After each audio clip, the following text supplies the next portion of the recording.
Here we go. Let's go over the movie Citizen Kane. Charles Foster Kane, on his deathbed, utters his final word, Rosebud. This mysterious term sets off an investigation into his life. A narrator describes Xanadu, the lavish estate of Charles Foster Kane. The estate is compared to the legendary Pleasure Dome decreed by Kublai Khan. The narrator explains that Florida's Xanadu is the world's largest private pleasure ground. It's replete with trees, marble, and various luxurious contents. We learn that the private mountain at Xanadu was commissioned and successfully built by Kane, involving immense resources like 100,000 trees and 20,000 tons of marble. It is mentioned that the collection of art and artifacts in Xanadu is so vast that it can never be fully cataloged or appraised, amounting to the loot of the world. The narrator reveals Charles Foster Kane's identity as America's Kublai Khan. Here, he is introduced as a powerful and influential figure in American history. The script tells us about Kane's empire, emphasizing the continuous flow of wealth for 50 years from one of the world's richest gold mines. We learn about the origin of Kane's vast fortune. In 1868, his mother, Mary Kane, received a deed to a supposedly worthless mine shaft that turned out to be incredibly valuable. A congressional hearing involves Walter P. Thatcher, recounting how Kane, as a child, struck him in the stomach with a sled.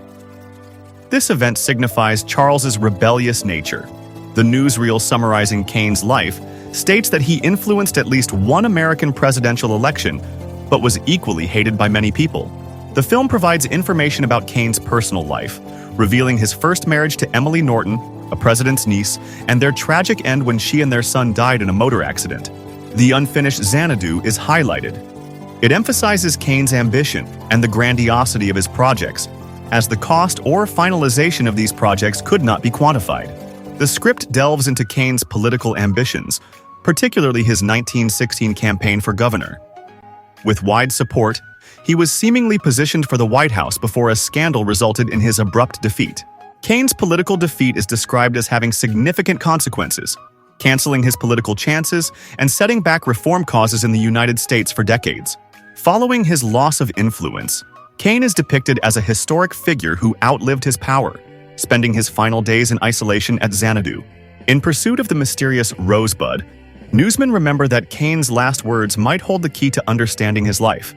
This becomes the central quest of the narrative. Mr. Thompson, a reporter, is tasked with discovering the meaning of Kane's last word, Rosebud. He is instructed to investigate thoroughly among those who knew Kane. Mary Kane signs over the guardianship of young Charles to Walter P. Thatcher, setting the stage for Kane's future wealth and life in high society. In a flashback, young Charles reluctantly crashes into Mr. Thatcher, who has come to take him away from his home. This highlights Charles's initial rebellious nature. Kane takes over the New York Inquirer, expressing his disdain for wealth and interest in running a newspaper for the fun of it. He is driven by a desire to shape public opinion. Later in life, Kane reflects with Bernstein, lamenting how wealth might have prevented him from achieving true greatness. He acknowledges the limitations imposed by his financial status. Kane meets Susan Alexander, who is suffering from a toothache. Their encounter is marked by an immediate, albeit awkward connection. In one of the final scenes, the butler reveals hearing Kane say Rosebud again, before dropping a snow globe. This intensifies the mysterious nature of his last word.